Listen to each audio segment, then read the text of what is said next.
Welcome back. This is my review of the Renault Zoe, and the model here is the top of the range Signature ZE 40. And very nice it did look in the all black here with those nice alloy wheels. Interior, you get leather interior on this top of the range model. It's quite plush looking. Here I just wanted to turn it on and see what noise it makes as it turns it on. And all you get is a nice click. There's no music, no funny noises. Hidden recessed handles. Just going to test the rear legroom. And I was quite surprised. Plenty of room for my knees. But although my knee room was good, sadly the headrests were in the centre of my back. And even if you extended them onto their fullest height, I didn't think they provided the right amount of support for the back of your neck and head. So for a taller person, not ideal.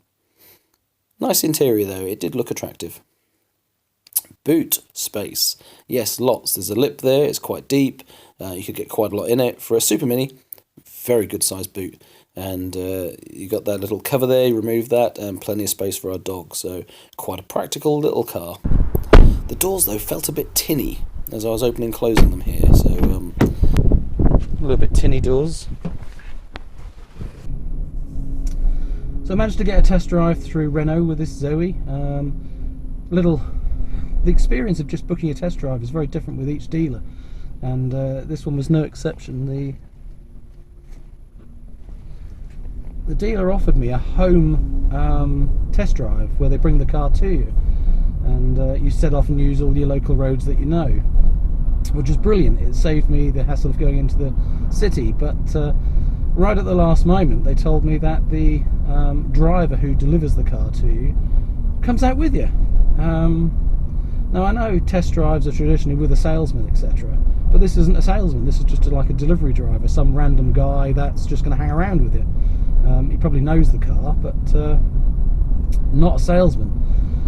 Anyway, I changed my mind. Instead of doing the home delivery one, I went to the dealer. It's eventually been just like a normal test drive. They seem to offer all this extra stuff, but it was just more hassle than it was worth. So anyway, the car's fully charged. It says 173 miles of range left. I can't see a percentage yet on the battery, so it might not even have one. Let's try and get into some details. The seats are lovely and luxurious and comfortable. Yeah, the seats feel on par with almost the Ioniq, but definitely probably better than the Leafs. And yeah, as comfortable as the BMWs. They're very, very nice. But the steering wheel, hard, plasticky. It's not soft. The materials here are all very hard and plasticky. The handbrake is very loose and unnecessary and a bit cheap and nasty. It's just too long. So it's a bit wobbly on the materials, and the electronic one would have been the way to go. The obvious things that you first notice is, when you're in the showroom, you look at something like a Clio, and the Clio is now a bigger car than this.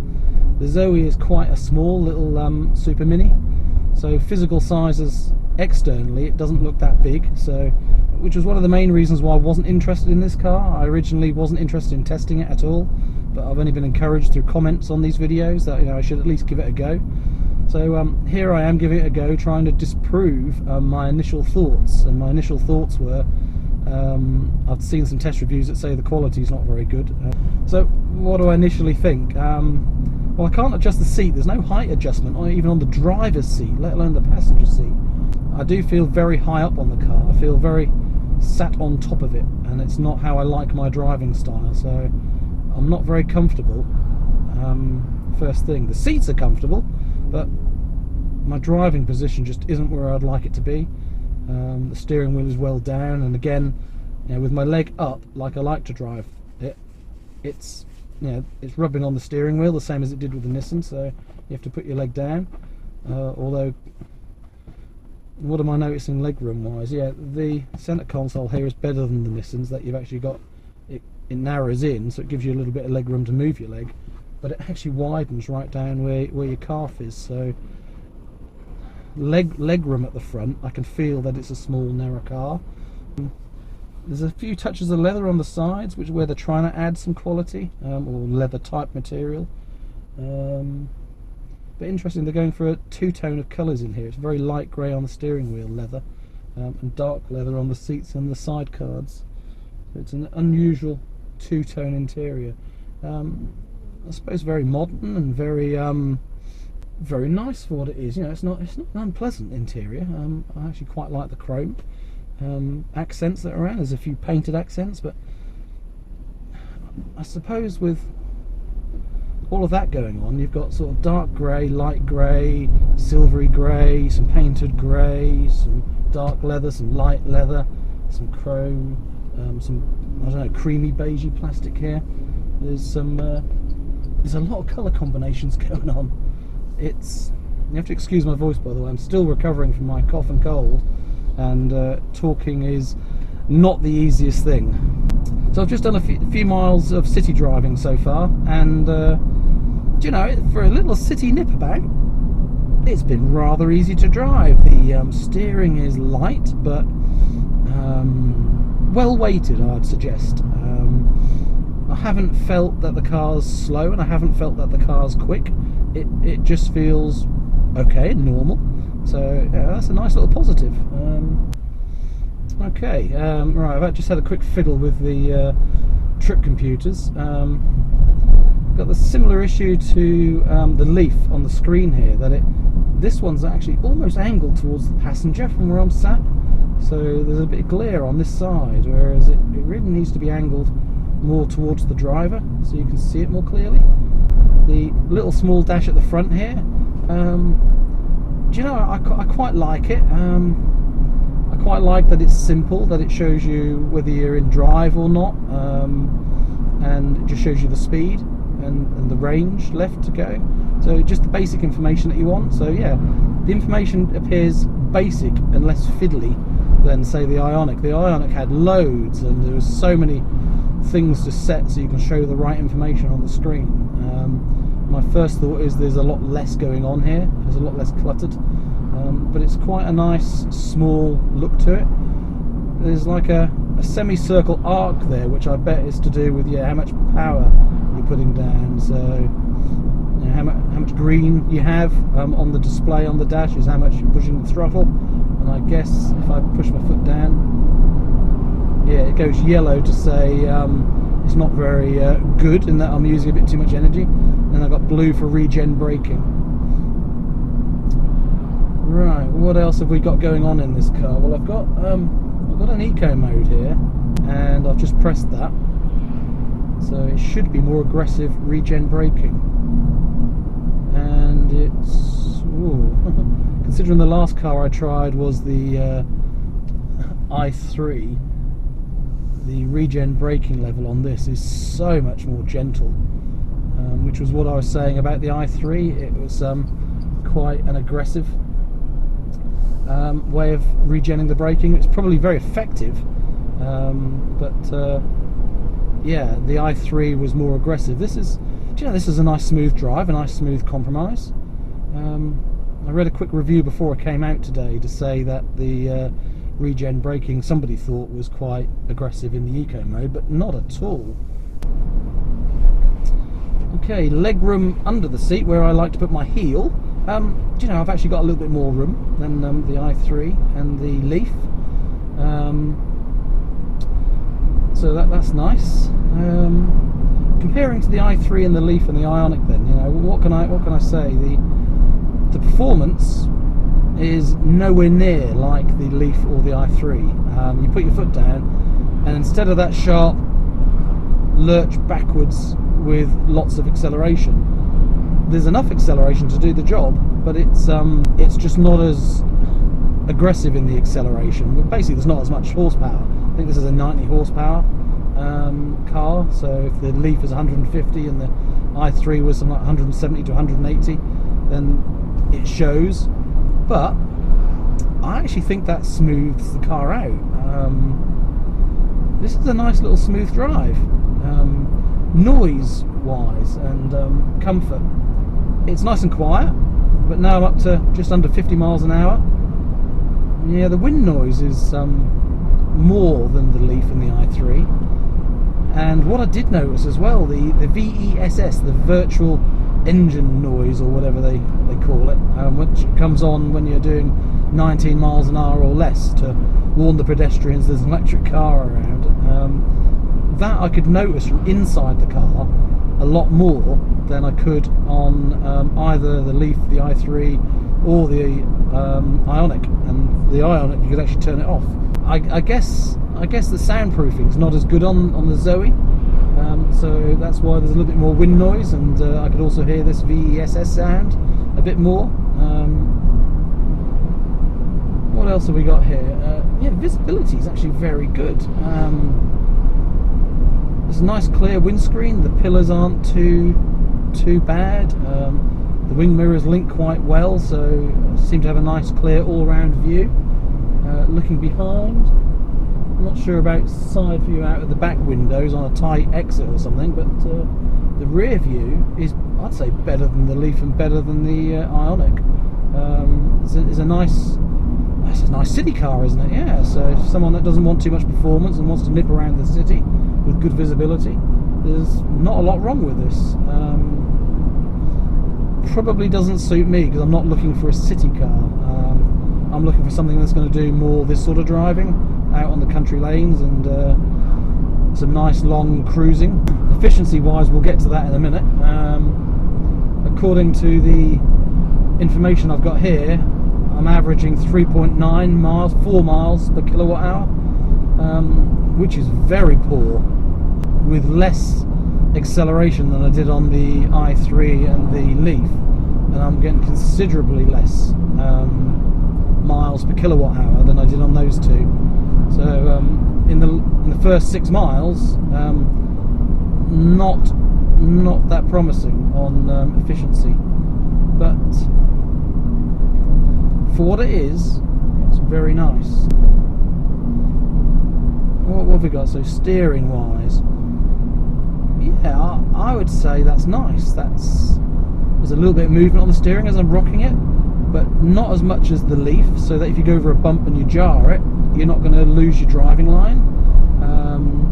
So whereas the Leaf had much sharper steering and very, very light, this is nice and smooth. Yeah, I quite like this. It's still very, very light, and it's just got a softness to the steering, which is it makes it a very pleasant, smooth drive. Suspension wise, yeah, I can feel some lumps and bumps. It's a little bit bumpy. It's not as smoothed out as, say, the Leaf, and definitely not up to the standards of the Ioniq. But then again, they're much longer wheelbase cars. I have no idea of the cost of this car, so I can't really comment on value for money up front, but it feels a lesser car.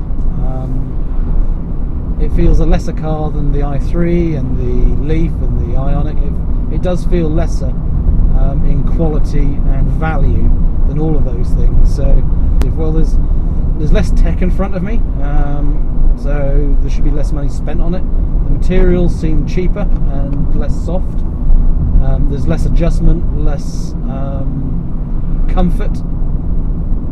The size of the car is smaller, the power of the car is smaller. So one of the only expensive parts of this must be the battery. If it's a 40 kilowatt hour battery, then that would be the most expensive part of it. But I don't know, if I was thinking off the top of my head, what would this car be worth? Well, what are you comparing it to? Because I don't think it really compares to any of the electric cars that I've tested so far, because it's much smaller. And this is where you get into some difficulty with electric cars, and some of the comments that I've heard on the videos that I've done. There seems to be some people out there that want an electric vehicle, and they really don't care what the car is, they just want an electric car. And if that's the case, well, and the Zoe's cheap enough, then you can have it. So for those people that just don't care about the car, it is an effective electric car, and if it's cheaper, then you're good to go. But I just don't look at things from that point of view. The car itself and its size and proportions and how it drives should still be the most important aspect of why you want to buy the car. So just because I'm looking for an electric car doesn't mean I want any electric car. I want one more luxurious than this. This doesn't feel premium enough for me. For me, yeah, the height adjustment is essential as well. So this would be out just because it hasn't got a height adjustable seat. So it is really hard to work out what your priorities are, because sometimes the smaller things you just can't get past, even though it should be the larger things that you consider. Yeah, this is definitely less comfortable. It's bouncing up and down a lot more than the Leaf did. So if I was going out for a nice Sunday country drive out to the coast, and I had the choice of the Ioniq, the i3, the Leaf, or this, the Zoe, I would definitely choose either the Ioniq or the Leaf for the most comfortable, relaxing drive. If I was wanting to zip around and have some fun driving, probably the BMW i3. Despite its quirks that I didn't like, or the missus didn't like, I can still see that it's a more fun car to drive with its acceleration and handling than something like this. So where this fits, this probably fits more city driving, more people that live around a city and aren't going to go out too far. I don't think this is well suited for longer distance journeys or for B-road driving, or this sort of driving that I'm doing. I mean, it does the job, but it's just not, it's not where it's best suited. And the average consumption is 4.1 miles per kilowatt now, so I'm getting better with it, but again, compared to what I was able to get from the Leaf and the i3, this is taking a while to catch up, and I am in the most economical mode. So let's just have a quick go on the acceleration now in eco mode. Oh yeah, there's nothing there. You put your foot down and there's nothing there at all. So take it out of eco mode. Okay, so I can definitely feel the regenerative braking is stronger with the eco mode on. So you could almost feel something grab as you're doing it. Not a click, but you can definitely sense it. So I guess if you want more coasting, then the normal mode is fine. If you want more regen braking, then the eco mode is fine. I don't know if you can hear that. There's the VESS sound. I'm not sure if that's coming through on the speaker or not. It's quite a whine. So far, it's a lovely car to steer. It does have a good amount of feel to it. Okay, so green leafs on my little trip here. I'm getting 96 out of 100. But that's not too bad. I don't like all these butterfly and leaves and green things to collect to see how well you're doing. But you know, for those people that want an electric car just to drive it and have fun, obviously they don't care how many kilowatts of electricity they're using. And I'd put myself in the category of liking to know that I can get more miles per gallon, more miles per kilowatt hour. I do like the efficiency side of these EVs. I think that goes back to my career. I used to work in IT, doing a lot of performance and capacity data analysis. So data and analysis and problem solving with lots and lots of data is my forte, it's my thing. So yeah, I like to look at data and see where I could improve and use that data to improve. So the more you log and the more you see, the better. But that's just me. I'm very analytical, very logical, and I do like data. The screen's working well. I'm not having to jab it too hard. It is popping up the information I want. It's not too hard to find. I did find with the Leaf and the Ioniq there was more going on, so it was harder in just a single test drive to get used to what you're doing. So there's a good example. There's a car turning to the right and I've let off the throttle, but the regenerative braking's not enough to slow me down sufficiently. I had to use the brakes as well. Whereas if you're in the i3, you would not have had to use the brakes at all. So even in eco mode on this is still mild in my opinion. Probably on par with the Leaf. That's probably where I put it. In eco mode on the Zoe, the regenerative braking is probably on par with the Leaf. So we've now done 17 miles. We're only tootling along at 45, 50 miles an hour. So we are driving extremely economically, and yet it's only doing 4.1 miles per kilowatt hour. So for those that love getting the terms right, I hope I am adding the hour onto kilowatt hour in all the right places. I do know the difference between them. It's just that sometimes when you're talking on camera, you can make a slip up when you don't mean to. So as well as on the main screen for information, you can change the information on the screen here. You've got a little button on the end of the stalk for the right hand side. So I've got the number of miles and the trip mileage that we've done. I have a direct consumption, which is showing plus 9, plus 11, plus 14 kilowatts. So let's just accelerate a little bit. Yeah, up to 26, 30, and then foot off. Minus 9, minus 16, minus 16, coming up to 30 limit, minus 15, minus 14. Okay, so there's the strength. Even on a decline after I'd accelerated, minus 15 kilowatt is what it says here it was gaining. Now that's a nice little piece of information on the screen, because sometimes when you're driving, you can forget that your foot's on the throttle when it needn't be. So having this display up will be a nice little reminder to you to keep your foot off the throttle when you don't need it, and use as much regen as you can. So if you want something to encourage your efficiency, that's a nice little touch. There we go. Let's go back this way.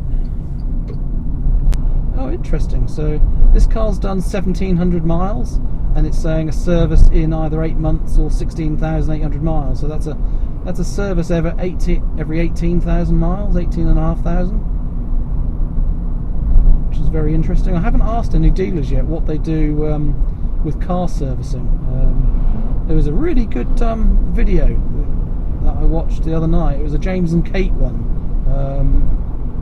and it was Kate who was doing a service on a Tesla, and I was very impressed to see exactly what, if you were to do all of the little checks that you have to do, everything that would be done on a service for an electric car. And there were quite a few things to check, but the actual physical things to change was just one oil change on the final drive of the car. And that was really interesting. So it's a bottle of oil, and then time to check things. But considering you're not going to use your brakes very much, and the brakes are one of the biggest things for you to check in a service, it's almost not worth the worry checking, is it? Because your brake pad isn't going to wear down if you're not using your brakes. You're only going to have manufacturing faults to check for on the car. So I'm not quite sure how that goes, because if you're going to have to pay for a car service to check whether you've got a manufacturing fault, surely they should be paying for that. So yeah, the car servicing for an electric car is an interesting issue, isn't it? Because there'll be a lot of people like myself that don't think you should take it in at all, because there's nothing to be done, especially in the first 3 years. I mean, what on earth should need servicing on a brand new electric car in 3 years? Absolutely nothing. And it seems to me it should be more appropriate that the MOT performs all the checks, and you get those checks done at that time. So you shouldn't need a service at all. I bet some people would love to disagree with me, but I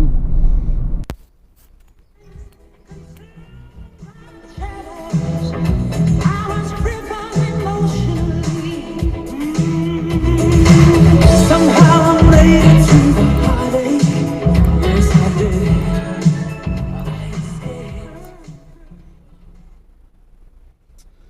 Okay, so the music, that's to me sounded a little bit tinny. Didn't sound that premium in here. So not sure whether that's the door skins being thin or whether that's just the. I mean, it's got Bose, apparently Bose speakers and a Bose system, but I wasn't quite that impressed with the sound from that. Maybe you could improve it with some settings, but not that impressed.